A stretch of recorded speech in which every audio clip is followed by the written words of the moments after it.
রাত্রে ডিনার নিয়ে কিন্তু তোমাদের সামনে হাজির হয়ে গেলাম, মানে উপস্থিত হয়ে গেলাম, ঠিক আছে।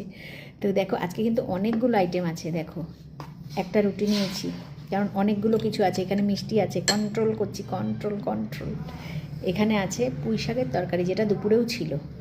এটা আছে ওই যে গোদক, ঠিক আছে, ত্রিপুরার ফেমাস খাবার শুটকি দিয়ে। আর এটা আসামের ওই দিকের লোকরা কিন্তু ভীষণ ভালো খায়।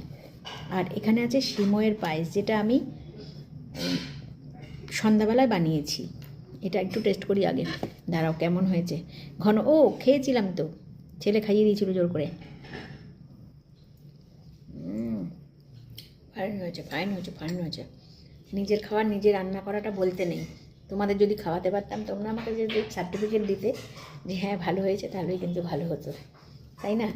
তো যাই হোক, টাটা, খাওয়াটা শুরু করে দিই। দাঁড়াও একটু রং দিয়ে খাই। এটা শুটকি কিন্তু ভীষণ ঝাল, এটা কিন্তু ভীষণ ভালো লাগবে।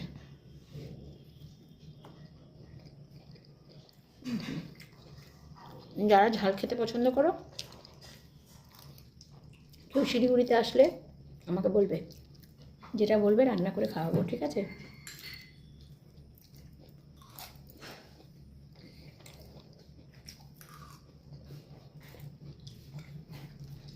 পুঁই শাকের ডাঁটা, এটা বাড়ির গাছের,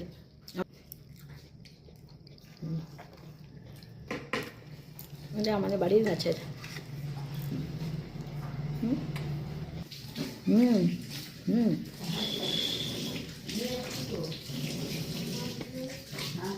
একটা রুটি। পুঁই শাকটা ভাবছিলাম রাত্রে খাবো না, জানো, কিন্তু না, খেতে হবে। চলো টাটা, আবার কোনো নেক্সট ভিডিওতে দেখা হচ্ছে, টাটা।